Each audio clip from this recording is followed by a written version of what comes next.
జై Srikrishna. Welcome to Divyasri kitchen. రాముడి నుంచి కృష్ణుడికి వచ్చారేంటి అనుకుంటున్నారా? కృష్ణుడి విగ్రహం చూస్తే చాలా బాగా అనిపించిందనమాట. అండ్ ఈరోజు వ్లాగ్ చాలా బాగుంటుంది. అండ్ ఫస్ట్ టైం కనుక మీరు ఎవరైనా నా ఛానల్ చూస్తే లైక్ చేసి సబ్స్క్రైబ్ అవ్వండి.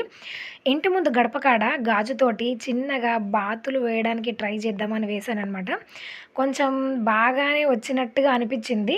ఇంకొద్దిగా ప్రాక్టీస్ చేస్తే మనం ఇంకా వేరే డిజైన్ వేయడానికి కూడా వస్తుంది అనిపించిందనమాట. అప్పుడప్పుడు ప్రాక్టీస్ చేసి పర్ఫెక్ట్గా వచ్చింది అనుకున్నప్పుడు మాత్రమే పోస్ట్ చేద్దాం వేసేటప్పుడు అనిపించేసి నేను జస్ట్ వేసిన తర్వాత పిక్ ఇక్కడ యాడ్ చేసిన అనమాట. పర్లేదు బాగానే ఉంది అనిపించింది, ఎందుకంటే నేను వేసిన కాబట్టేమో. అండ్ రొటీన్ పని ఏంటి అంటే క్లీనింగ్ ప్రోగ్రామ్ కదా, అది అయిపోయిన తర్వాత గడప ముందు ఊడ్చైతే ముగ్గు వేసుకున్నా.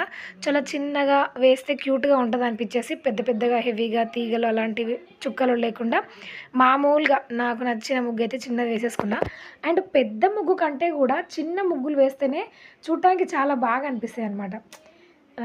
క్యూట్గా చిన్నగా అందంగా కనిపిస్తాయి అనమాట. అందుకనే ఈరోజైతే ఇట్లా ముగ్గు వేసేసిన. చూడడానికి బాగుంటుంది, ప్లస్ మనకి తొందరగా పని అయిపోతుంది, బయటకు వెళ్ళిపోవచ్చు అనమాట షాప్కి. ఈరోజు 5వ రోజు లలితా సహస్రనామ పారాయణ స్టార్ట్ అవుతుందన్నమాట. ప్రతిరోజు అమ్మవారి దయ వల్ల నిర్విఘ్నంగా మేము చేస్తున్న కార్యక్రమం అయితే కంప్లీట్ అయిపోతుంది ప్రతిరోజు కూడా. అండ్ అంతే ఉత్సాహంగా ప్రతి ఒక్కరు పార్టిసిపేట్ చేస్తున్నారు. ప్రతి ఒక్కరి ఇంట్లో చెయ్యాలి అనే ఒక సంకల్పం అయితే తీసుకున్నారు. కానీ నవరాత్రులు 9 రోజులే కాబట్టి చెయ్యడానికి కుదరకపోవచ్చు. కాబట్టి నెక్స్ట్ వచ్చేసి శ్రావణ మాసంలో శుక్రవారాలు, మంగళవారాలు అండ్ పౌర్ణమి తిథి, అమావాస్య తిథుల్లో అమ్మవారి పారాయణ చేద్దామని అందరం అనుకున్నాం అనమాట. అంటే అందరింట్లో కూడా చెయ్యాలనే ఒక చిన్న ఆశ ఉంది కాబట్టి ఈ నవరాత్రుల్లో అందరింట్లో చెయ్యలేము కాబట్టి ఇట్లా అయితే డెసిషన్ తీసుకున్నాము. నెక్స్ట్ శ్రావణ మాసంలో కూడా అసలు ఒక్కసారి చేసి వదిలేద్దాము అనుకున్న ఒక సంకల్పము, అట్లా అమ్మ దయతోటి ప్రతి నవరాత్రుల్లో పెద్దగా పూజలు పునస్కారాలు చేయకపోయినా కనీసం ఒక గంట 10 మందితో కలిసి అమ్మ నామాన్ని చెప్పుకుంటే ఎంతో అదృష్టం ఉండాలి అనిపిస్తుంది నాకైతే. అండ్ ఈరోజైతే నేను ముగ్గు కంప్లీట్ చేసేసి చెట్లలో చాలా అంటే చాలా అసలు ఆ తమలపాకు చెట్టు అయితే పైకి వచ్చేదే లేదనమాట, భూమికి అంటుకుపోతుంది.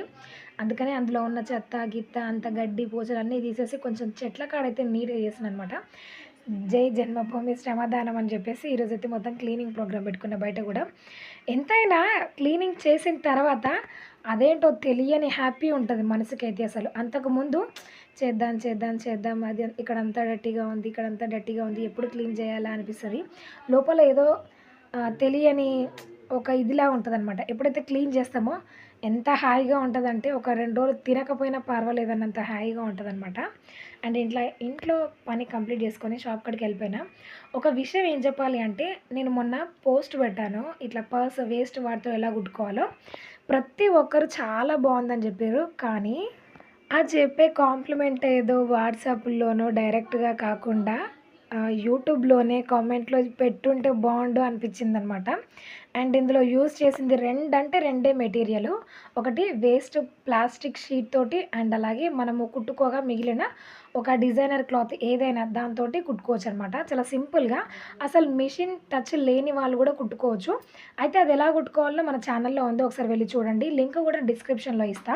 అండ్ నచ్చితే కనుక లైక్ చేయండి. అండ్ ఇక్కడైతే నేను ఒక బోట్ నెక్ కుడుతున్నాను అనమాట. ఈ క్లాత్ వచ్చేసి నేను మన ఛానల్‌లో పోస్ట్ చేసిన ఒక షాప్‌లో తెచ్చుకున్న క్లాత్ అనమాట. చూడ్డానికి చాలా బాగుంది. పర్ మీటర్ వచ్చేసి 80 రూపీస్. అండ్ దీన్ని బోట్ నెక్ పెట్టి కట్ చేసి కుడుతున్నాను అనమాట. వెనక వైపు అయితే జస్ట్ నార్మల్ స్క్వేర్ నెక్ వచ్చే విధంగా, పైన బటన్ వచ్చే విధంగా. అండ్ హ్యాండ్స్ కూడా మరీ ప్లెయిన్గా కాకుండా ఒక ఫ్రిల్స్ పెట్టి ఆపోజిట్ డైరెక్షన్లో కింది వైపు పై వైపు ఫ్రిల్స్ పెట్టాను. ఆ ఫ్రిల్ కూడా ఎలాగంటే మధ్యలో క్రాస్గా ఫోల్డ్ చేసినట్టుగా ఫోల్డింగ్ వస్తుంది అనమాట. పై వైపు కుచ్చు, కింది వైపు కుచ్చు, మధ్యలో మాత్రం క్రాస్గా ఫోల్డ్ చేసినట్టుగా వస్తుంది. లాస్ట్లో కుట్టిన తర్వాత చూపిస్తుంది చూడండి. అండ్ అలాగే గుండు పిన్నులు పెడితే మీకు అర్థమవుతుంది ఇది ఏ షేప్లో వస్తుందని చెప్పేసి. అండ్ అట్లా ఫోల్డ్ చేసిన తర్వాత దానిపైన మీకు నచ్చితే చిన్న పర్ల్స్ కానివ్వండి, లేదంటే అదే డైరెక్షన్లో ఇట్లా వి షేప్లో వస్తుందనమాట. ఆ ప్లేస్లో ఏదైనా బటన్స్ కానివ్వండి కుడితే చూడడానికి చాలా బాగుంటుంది. అండ్ తెచ్చాక మొత్తం ఆల్ ఓవర్గా కుట్టాక కూడా నేను పోస్ట్ పెడతా చూడండి. అండ్ మొత్తం కుట్టిన తర్వాత జస్ట్ సింపుల్గా బ్యాక్ సైడ్ ఇలా ఉండి హ్యాండ్స్ మాత్రం ఇలా స్టిచ్ చేశాననమాట. మీకు చూడడానికి ఇది నార్మల్ హ్యాండ్ లాగానే కనిపిస్తుంది కానీ ఇక్కడ మనకి బటన్స్ వస్తాయన్నమాట. ఆ బటన్స్ స్టిచ్ చేసిన తర్వాత దీని లుక్ కొంచెం డిఫరెంట్‌గా కనిపిస్తది. అండ్ ముందు వైపు మాత్రం నేను డాట్స్ ఇచ్చాను. కానీ ప్రిన్సెస్ కట్ కాకుండా క్రాస్ పీసులు లేకుండా ఇట్లా డాట్స్ ఇచ్చి మరీ స్టిచ్ చేసిన. ఇది డిజైనర్‌దే కాబట్టి ఏ ప్లెయిన్ శారీ మీదకైనా బావుంటది. అండ్ ఇప్పుడు మీకొక బ్లౌజ్ చూపిస్తా. ఆ బ్లౌజ్‌లో మీకేమైనా తేడా అనిపిస్తే మాత్రం కింద ఈ బ్లౌజ్‌లో కామెంట్ మీకు ఇక్కడ సెక్షన్‌లో తేడా తెలియజేయండి. కనిపిస్తుందా? మాత్రం ఆ తేడా ఏంటో తేడాగా ఇప్పుడు చెప్తాను నేను. అనిపించినా కూడా అదేంటో ఒకసారి ఈ గెస్ చేసి బ్లౌజ్‌లో మీకు కామెంట్ ఇక్కడ చేయండి. తేడా అండ్ కనిపిస్తుందా? ఆ ఈ తేడా తేడా ఏంటో ఏంటో ఇప్పుడే నేను చెప్తా. నెక్స్ట్ అంటే వీడియోలో ఫ్లవర్స్ మీకు నేను అతికించిన కదా! పోస్ట్ చేస్తాను. అండ్ అక్క వాళ్ళ ఇంట్లో ఈరోజు పారాయణ జరిగిందనమాట.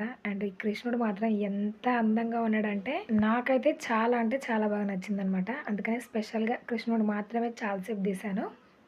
కృష్ణం వందే జగద్గురుం గోపికానాం కుచకగణలో కుంకుమార్పితం వందే జగద్గురుం శ్రీవత్సాంగం మహోరస్వం వనమాలా విరాజితం శంఖ చక్రధరం దేవం కృష్ణం వందే జగద్గురుం కృష్ణాష్టకమిదం పుణ్యం ప్రణవరుద్రాయ పటే కోటి జన్మ కృతం పాపం స్మరణీయ వినశ్య మయూరవాహన మంగళ రూప నళనిగిరి సాసి సుబ్రహ్మణ్య మనపురి వాహన విలాసి వీర సభైగిరి సాసి ధర్మశాస్త్ర ఆదిశేష అనంత శయన మనము ప్రతిరోజు సౌందర్య లహరిలా ఒక శ్లోకం నేర్చుకుంటున్నాం కదా. ముఖ్యంగా ప్రతిరోజు ఏమైనా గురుబలం తక్కువ ఉన్నా, మన జాతకంలో ఏమైనా దోషాలు ఉన్నా కూడా ఈ స్తోత్రాన్ని ప్రతిరోజు ఒకసారి పారాయణ చేస్తే మాత్రం మంచి ఫలితం, అంటే చాలా మంచి ఫలితం ఉంటుందన్నమాట.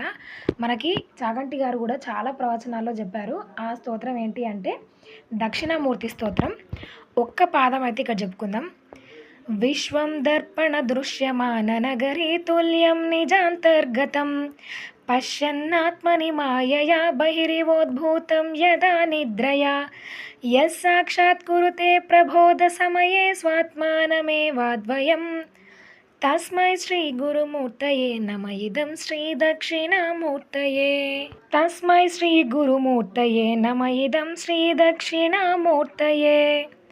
బీజస్యాంతరివాంకురో జగదితం ప్రాజ్ఞిర్వికల్పం పునః మాయాకల్పితదేశకాలకలనా వైచిత్రచిత్రీకృతం మాయావీవ విజృంభయత్యపి మహాయోగీవ యస్వేచ్ఛయా తస్మై శ్రీ గురుమూర్తయే నమ ఇదం శ్రీ దక్షిణామూర్తయే.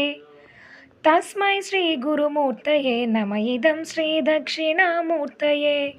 ఇది నిత్యం పారాయణ చేస్తే గ్రహదోషాలు అలాంటివి ఏమి ఉండవు అన్నమాట.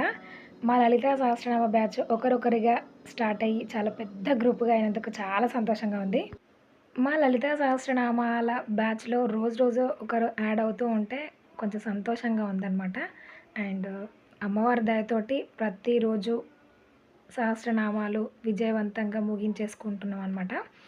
అండ్ ఇంకో విషయం ఏంటి అంటే ఇది నా చిన్న మినీ వ్లాగ్ అనమాట. మీకు ఇందులో ఏ విషయం నచ్చిందో కామెంట్ సెక్షన్లో తెలియజేయండి. నచ్చితే కనుక సబ్స్క్రైబ్ అవ్వండి and me friends and family మెంబర్స్కి షేర్ చేయండి.